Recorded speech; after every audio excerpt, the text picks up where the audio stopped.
ప్రియులారా, ప్రార్థన చేసుకుందాం. పరిశుద్ధుడా, మీకే స్తుతులు స్తోత్రాలు చెల్లిస్తూ ఉన్నాం. ఈ ప్రాతకాల ఆరాధనలో తండ్రి, మీ సన్నిధి నిత్యము మాతో ఉంచండి. ఆరాధన అంతటలో మహిమ ఘనత ప్రభావాలు మీకు ఆరోపిస్తూ యేసు ప్రభు వారి పరిశుద్ధ నామమున వేడుకొనుచున్నాము తండ్రి. ఆమేన్.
ప్రియులారా, ప్రభు పేరిట మీకు శుభాలు.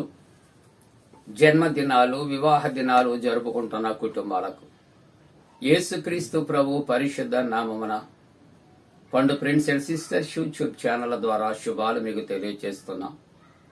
మీ కొరకు ప్రార్థన చేస్తా ఉన్నాం. మరి ప్రతి ఉదయకాలపు ఆరాధన అనేక మంది మరి చూచి ఆశీర్వదించబడుచున్నారు. కాబట్టి ఈ ఛానల్ కొరకు, అనుదిన వాక్య ప్రకటన కొరకు మీరు ప్రార్థన చేయాలని ప్రభు పేరిట మరి నేను తెలియజేస్తూ ఉన్నాను. ఈ ప్రాతకాల ఆరాధన కొరకు ఏర్పాటు చేయబడిన పరిశుద్ధ లేఖనాన్ని కలిసి చదువుకుందాం. అందరము కూడా పరిశుద్ధ గ్రంథాలు తెరచి యాకోబు పత్రిక 4వ అధ్యాయం 7వ వచనాన్ని కలిసి చదువుకుందాం. కాబట్టి దేవునికి లోబడి ఉండుడి, అపవాదిని ఎదిరించుడి, అప్పుడు వాడు మీ యొద్ద నుండి పారిపోవును. ప్రియమైన దేవుని కుటుంబీకులారా, విశ్వాసులారా, అపవాది కొరకు ధ్యానం చేస్తూ ఉన్నప్పుడు అపవాది చాలా బలవంతుడు. ఏదో విధంగా విశ్వాసములో నుండి పడద్రోయాలని ప్రయత్నాలు చేస్తూ ఉంటాడు. లోకములో అనేక ఆశలు కలుగు చేస్తూ ఉంటాడు. కాబట్టి దేవుని యొక్క వాక్యం అంటుంది, మీరు అపవాదిని ఎదిరించాలి. అపవాదిని మీరు ఎదిరిస్తే వాడు మీ యొద్ద నుండి పారిపోతాడు అని దైవ వాక్యము మనకు సెలవిస్తున్నది. ప్రియులారా, ఇక్కడ ఈవేళ దైవవాక్య అంశము అపవాదిని ఎదిరించుట. పేతురు రాసిన మొదటి పత్రిక 5వ అధ్యాయము 8వ వచనాన్ని మనం కలిసి చదువుకుంటున్నప్పుడు అపవాది కొరకు జ్ఞాపకం చేసుకున్నాం, సాతాను అని జ్ఞాపకం చేసుకున్నాం, శోధకుడు అని జ్ఞాపకం చేసుకున్నాం. కాబట్టి ఆ శోధకుడు, అపవాది, సైతాను లోకానికి, లోకస్తులకు ఏమయ్యున్నాడు అని ఒకసారి ఆలోచన చేస్తే విరోధి అని దైవవాక్యం చెబుతున్నది. మీ విరోధి యగు అపవాది ఏ విధంగా ఉంది అంటే, ఒక సింహాన్ని అది పోలి ఉన్నది, స్వరూప్యములో కాదు, తన యొక్క తత్వములో. గర్జించు సింహము వలె ఉన్నది, ఎవరు కనిపిస్తారా వారిని మృంగాలని తిరుగులాడుచూ ఉన్నది అని దైవవాక్యంలో హెచ్చరిక చేస్తూ ఉన్నది. కాబట్టి పేతురు రాసిన మొదటి పత్రికలో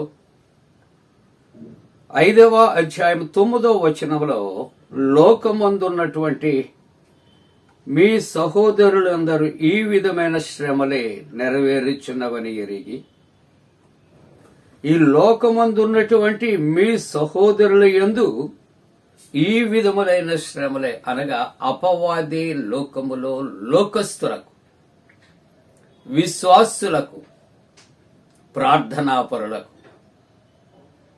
అది ఏం కలుగు చేస్తుందట? శ్రమలు కలుగు చేస్తుందని దైవవాక్యం మాట్లాడుతున్నారు. యోబు గ్రంథములో నీవెక్కడ ఉన్నావు అంటే, భూలోకములో దేవదూతలతో కలిసి అటు ఇటు తిరుగుతున్నానని సెలవిస్తున్నది. ప్రియులారా, కాబట్టి శ్రమ కలుగు చేయువాడు అపవాది, లేక శోధకుడు, లేక సాతాను అని దైవవాక్యము తేటగా మాట్లాడుతూ ఉంటూ ఉన్నది. కాబట్టి లోకమందున్న మీ సహోదరుల యందు ఈ విధమైన శ్రమలే నెరవేర్చుచున్నవని ఎరిగి, శ్రమలు కలిగినప్పుడు విశ్వాసి ఎలాగో ఉండాలో దైవవాక్యం మాట్లాడుతుంది. విశ్వాసమునందు స్థిరులై ఉండాలి. మనం ప్రతి ఒక్కరము కూడా విశ్వాసులుగా జీవించాలని అనుకుంటూ ఉంటాం. శ్రమలు సంభవించినప్పుడు విశ్వాసములో బలహీనులమైపోతాం, తొట్టిల్లుతూ ఉంటాం. కానీ దేవుని వాక్యం అంటుంది, విశ్వాసమునందు వేరుపారి ఉండాలి. కాబట్టి శ్రమలు కలిగినప్పుడు తొట్టిల్లకుండా, అవిశ్వాసములోనికి మనము కూరుకుని పోకుండా ఏ విధంగా ఉండాలట? విశ్వాసమునందు స్థిరులై ఉండాలి అని దేవుని యొక్క వాక్యం.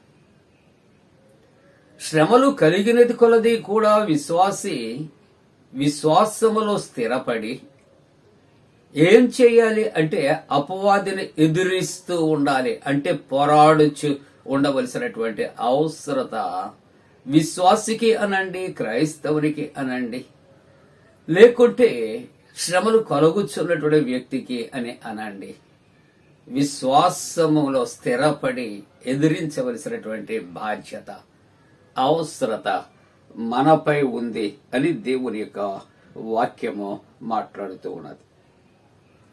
పేతురు రాసినటువంటి మొదటి పత్రిక 4వ అధ్యాయము 12వ వచనములో దైవవాక్యము ఈ విధంగా మాట్లాడుతుంది. ప్రియులారా, మిమ్మును శోధించుటకు మీకు కలుగుచున్నటువంటి అగ్ని వంటి మహాశ్రమ. ఇందాక 5వ అధ్యాయం 9వ వచనంలో మనం చూస్తూ ఉంటున్నప్పుడు శ్రమలు కలుగు చేస్తాయి. ఇప్పుడు ఈ దేవుని యొక్క వాక్యములో మనము జ్ఞాపకం చేసుకుంటే 4వ అధ్యాయం 12వ వచనములో శోధన కలుగు చేయటనికట ఎటువంటి శ్రమలు? అగ్ని వంటి మహాశ్రమలు, అంటే తట్టుకోలేనటువంటి పరిస్థితులు. యోబు జీవితంలో కూడా బిడ్డలు అందరూ 10 మంది చనిపోయి ఆస్తి పాస్తులు పశుపక్ష్యాదులు అన్నీ కూడా ఒక విధంగా చెప్పబడితే అవి శత్రువుల చేతికి అవి చిక్కి వారి తోలుకుని పోయి చంపిన పరిస్థితుల్లో యోబైతే స్థిరంగా ఉన్నాడేమో, కానీ యోబు భార్య అంటుంది, ఎందుకయ్యా దేవుని దూషించి విడిచిపెట్టు. అగ్ని వంటి మహాశ్రమలు కలిగినప్పుడు కూడా తొట్టిల్లకుండా కాపాడటానికి ఆయన మన పక్షంగా ఉన్నాడు. అందుకని దైవవాక్యం అంటుంది, ప్రియులారా, మిమ్మల్ని శోధించుటకు మీకు కలుగుచున్నటువంటి అగ్ని వంటి మహాశ్రమను గూర్చి ఏదో ఒక వింత సంభవించినట్లు మీరు ఆశ్చర్యపడవద్దు. మీకు శ్రమ కలగటం, మహాశ్రమ కలగటం ఏదో ఒక వింత కాదు. ఇది లోకములో సర్వసామాన్యమైనటువంటి సంగతి, విషయము అని దైవవాక్యము సెలవిస్తూ ఉంటూ ఉన్నది. అందుకని ముగింపుగా ఎఫెస్సి పత్రిక 6వ అధ్యాయం 11వ వచనం అంటాడు, మీరు అపవాది తంత్రములను ఎదిరించుటకు. ఇవన్నీ కూడా ఈ కలుగు చేసే మహాశ్రమలు, ఆపదలు, ఆకలి దెప్పికలు, అనారోగ్యాలు, బలహీనతలు, భయంకరమైనటువంటి విపత్తులు, ఇవన్నీ ఎవరు కలుగు చేస్తున్నారంటే అపవాది. అందుకు దైవవాక్యం అంటూ ఉన్నది, మీరు అపవాది తంత్రములను ఎదిరించుటకు శక్తిమంతులగునట్లు దేవుడిచ్చు సర్వాంగ కవచాన్ని ధరించుకోవాలి. వీటిని ఎదిరించాలి, శక్తి పొందుకోవాలి. కాబట్టి దేవుడిచ్చే సర్వాంగ కవచాన్ని మనము ధరించుకోవాలి. అలాగూ మనం చేయగలిగితే అపవాది మన యొద్ద నుండి పారిపోతాడు.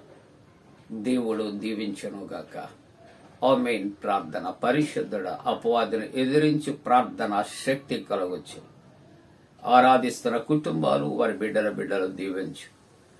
జన్మదినాలు, వివాహ దినాలు జరుపుకుంటున్న కుటుంబాలను ఆశీర్వదించు. శారీరక బలహీనతలతో ఉన్నటువంటి వారిని స్వస్థపరచు. యవనస్తుల కొరకు, ఉద్యోగాల కొరకు, వివాహాల కొరకు, గర్భిణీ స్త్రీలు సుఖప్రసవ కొరకు ప్రార్థిస్తూ యేసు నామమున వేడుకొంచున్నాం తండ్రి. ఆమేన్. పరలోకమందున మా తండ్రి, నీ నామం పరిశుద్ధపరచబడనుగాక, నీ రాజ్యం వచ్చునుగాక, నీ చిత్తం పరలోకమందున వేర్చినట్టు భూమి అందు నెరవేరునుగాక. మా ఇందిన ఆహారం నేడు మా దయచే, మా ఎడల అపరాధం చేసిన వారిని క్షమించిన ప్రకారముల అపరాధము క్షమించము, శోధనలోని తెక్క కీడును తప్పించము. రాజ్యము, శక్తి, మహిమ నిరంతరము నీవే ఉన్నవి. ఆమేన్. మన పరమ తండ్రి అయిన దేవుని యొక్క ప్రేమయు, ప్రభువైన యేసుక్రీస్తు ప్రభు కృపయు, పరిశుద్ధాత్మక అన్యోన్య సహవాసము ప్రాతకాల ఆరాధనలో ప్రభువుని ఆరాధిస్తున్న ప్రతి కుటుంబానికి తోడుగుండి సంరక్షించి కాపాడునుగాక. ఆమేన్.